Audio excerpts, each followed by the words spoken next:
This is probably one of the jankiest GoPro settings probably ever, but I'm pretty sure it's gonna work. Alright, Tim here with Camping by Mistake. I'm over here at one my original spots that I've camped at. Anybody who is close in my niche probably knows the story about when I went camping in a blizzard and got lost in the blizzard. Turns out I was at the closest to the campsite. I ended up no closer than it was like 20 yards or something from my camp. But because it was nighttime and, like I said, blizzard, it was one of those times where I wish I would have just waited for my phone to charge instead of, oh, I'll just go back to the campsite, you know, it's a blizzard out, I'll just charge my phone, go back to the campsite, get a fire started. What's going to be the issue? I don't need a GPS in a blizzard. Well, what did it take? It took me like 2 hours to finally catch my bearings and realize, oh yeah, hey, I should probably just walk in one direction and stay in one direction, which, you know, in a blizzard's easier said than done because you don't really know which direction is what. But I made the decision, I'll just walk in one direction, keep going, because no matter what, I'll run into a trail, and, you know, from the trail I can figure out how to get to my car. Well, yeah, sure enough, I walk in the direction that I thought was the trail where I was parked at, which another story about that as soon as I'm done with the blizzard story. So 2 hours to get to my car, finally get to my car. Well, needless to say, my phone was fully charged by then. So I had no problem using my GPS to get back to my campsite. And after all that, I was so dehydrated, even drinking water, and I think at that time I had some Powerade or something with me. Even that, my legs were so cramped. Trying to get it on my tent was just a bear. And waking up in the morning still dehydrated, I'm sure, because any little movement I went to go get out of my sleeping bag or get dressed, you know, I was in a bivvy style tent, so it's like you don't have a whole lot of room, you know. Well, my inner thigh was just cramping up, like making me basically almost kicking through my sleeping bag. I was kicking so hard. And so that next morning I go, looking across the field, you know, it wasn't snowing anymore. Look across the field and a truck pulls up behind my car. And I'm like, oh, okay, well, that's strange. Maybe they're just making sure I'm okay or something, because I wasn't apparently. And it turned out to be it turned out to be the DNR. Well, apparently, so there's a gate. I don't know if you can see my car right now way down there, but there's a gate. And oops, dropped my water. Anyways, that gate was open like it is now, and I was using the GPS to get to a camp spot. Well, the GPS had me driving down this road. It was a trail, but, you know, road. You can see it, it's behind me right here, you know. And so the other side of the street where I'm parked at, there is a sign that says no motor vehicles beyond this point. Well, that's for the other side, right? So I'm like, okay, well, I can drive up here. GPS says it's fine anyways. So it was the DNR that pulled up, and he's like, oh yeah, you're not supposed to be here. I don't know who left the gate open. You know, they're supposed to leave it closed. and the snowmobilers use it, whatever. And so I was like, okay, sorry, yeah, the GPS said I could drive up here, blah blah blah. And so I was dispersed camping, you know, in the forest here, which he informed me, and I didn't know until that day. He informed me that in any state forest, you are allowed to camp in the woods, dispersed style. You know, you're not using a campground or anything. You're making your own primitive campsite in the middle of the woods. You can basically stay in one spot for 2 weeks until you have to leave that area.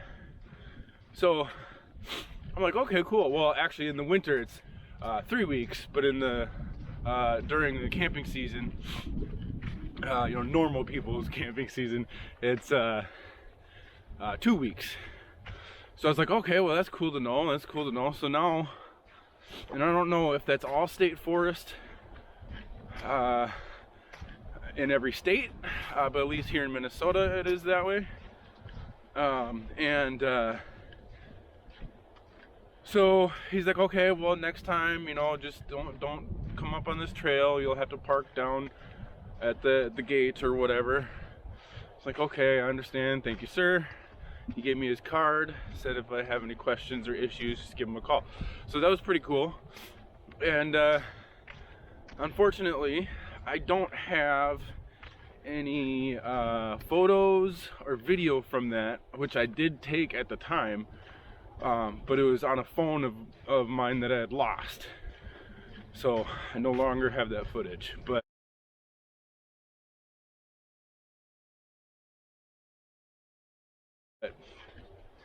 you know, it is what it is.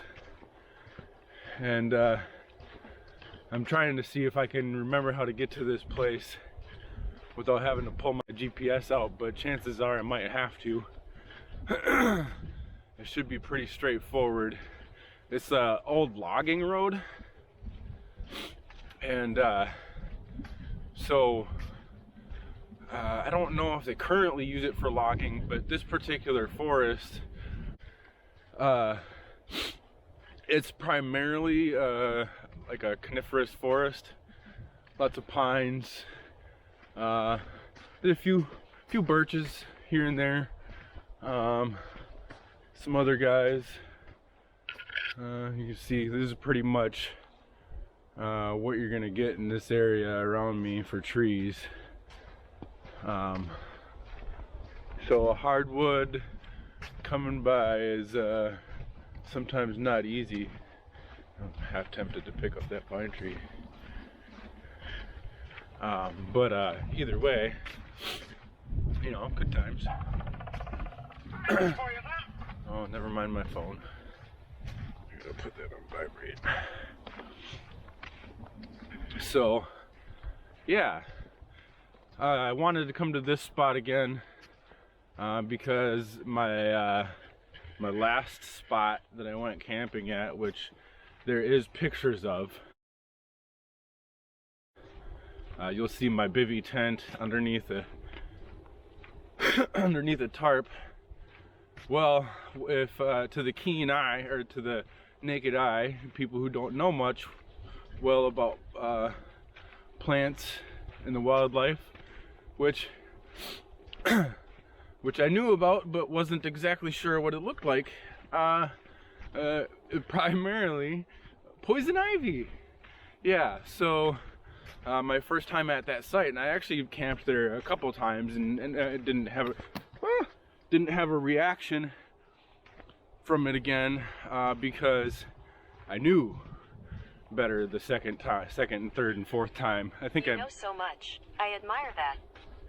Are you serious? I had to turn my phone on vibrate because that was getting annoying. Who doesn't like a phone telling you you know so much? But totally not what I was trying to do. So what was I saying? I was saying that, oh yeah, the poison ivy. So this poison ivy spot, you'll see in the picture, you know, kind of close to it. It's on my Facebook Camping by Mistake page. You can either look it up or I'll probably put it in the description along with Instagram and Twitter. Yeah, I had a bad reaction from the poison ivy the first time, learned my lesson. I was like, all right, here's the deal. I gotta go in here and clear out all this poison ivy. Not only that I got a reaction from it. Well, come to find out, poison ivy stays on clothing and camping materials for up to 2 years, which had no clue about that. I thought it was, you know, it would just kind of go away after a while, but no, the oils stay on whatever surface, and unless there's, you know, normal wear and tear to rub that oil off, it just stays there dormant for up to 2 years. So had to clean every single piece of my gear, every single piece.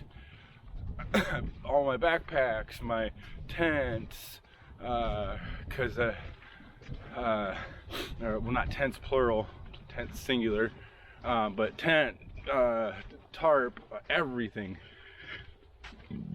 Excuse me. The only thing I did not wash was, you know, like stupid, like paracord and stuff like that, because whatever. So yeah, I like camping in this forest. Right now there's not a whole lot of greenery because it's still, you know, early spring. What is it, like the 9th of April or something right now? So yeah, and thankfully it's still cold enough that there's no mosquitoes out, because let me tell you, that's not fun. And speaking of which, I have to set up a good setting tonight because I didn't bring a sleeping bag, and it is supposed to get to real feel of like 32 degrees tonight. So it'll get about freezing on real feel.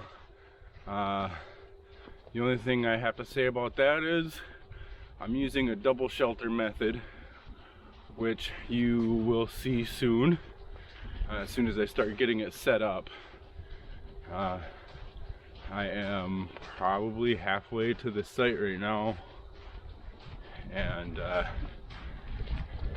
can you imagine, you know, you've been following me throughout this whole walk, but can you imagine, I originally, when I didn't take my car out here, I brought so much stuff that I didn't need, you know, which is why I just got this one backpack right now. I'm just doing an overnighter, right?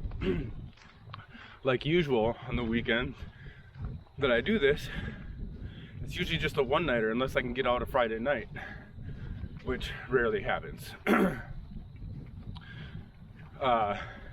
So no sleeping bag. I got a blanket and a moving blanket, so push come to shove, I could put the moving blanket underneath me, folded. I do have a sleeping mat, so that's got thermal qualities. I'll show that to you once I start setting up also. I only have a limited time though, because I have to be out by 4. And what time is it right now? It is, oh, that field's quite open. That's gonna be okay. Yeah, so it's 12. Sorry guys, it's 12:30 right now. So we shall see.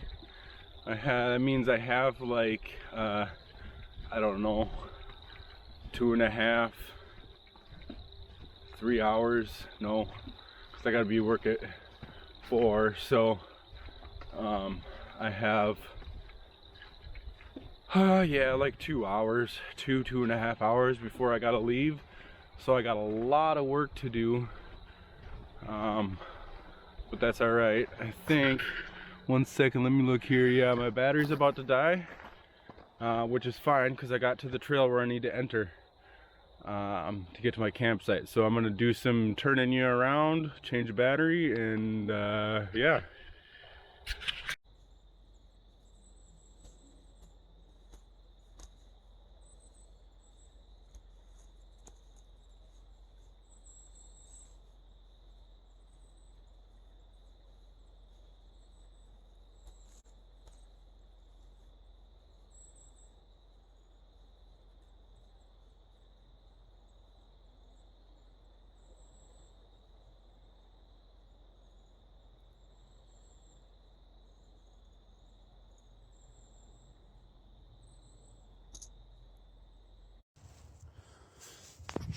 All right, so this is where I am parked. I've been parked. That's where I came from when I found my car. This is where I drove in from, obviously, by the looks of my car. So I got lost going from here. I'm gonna show you the whole thing, the correct way to get there. But this is where I got lost last night in the dark because I decided it'd be a good idea to frickin' leave my phone in the car and charge it and walk back to the camp, start a fire, and then somehow even find my way back to the car so that I could see I don't know if you can see it on the camera right now, but there's an orange. I couldn't see that last night, even with flashlight and everything, but there's an orange past those trees there. That was a marker that I put up purposefully to say, hey, this is where your camp is. So you can still see my car, and you can see where my camp is by that orange sky. It's pretty pretty straightforward. But you know, when it's dark out and it's damn near halfway a blizzard and you're in the dark, probably already said that a few times. So anyways, my normal path, I went this way. There was a deer bed here. When I walked back, it was all like bare dirt, and a couple deer tracks back here. You can see I actually cleared a path chopping down some stuff on my way to camp so I'd have an easier walk with my gear. But even doing that, you know, unless I was just looking behind me, unless I like put up some neon flags or something, or some kind of walk line, so you can probably see the orange a little better now.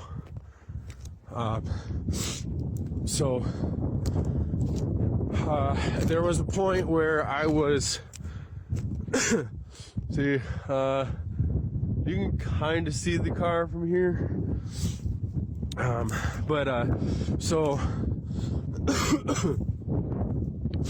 anyways, I don't remember what I was literally just saying besides showing you the car, but so I made these paths using a machete, and I guess I didn't mark them better, you know, good enough. I didn't make a good enough path, something.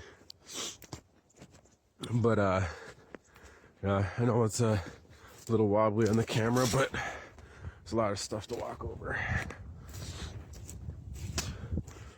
See, so there's the orange that I put up in the tree. That, oh yeah, you can see the car from here. And there's someone just pulled up behind my car. Black truck of some kind. I don't know who it is, but they just pulled up behind my car. So I'm gonna check, see what's up, and then but anyways, there's my camp. Sorry, my eyes are watering from the campfire.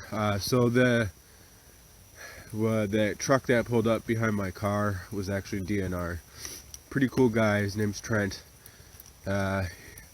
He was just informing me I'm technically not supposed to drive my car on these roads / trails back here.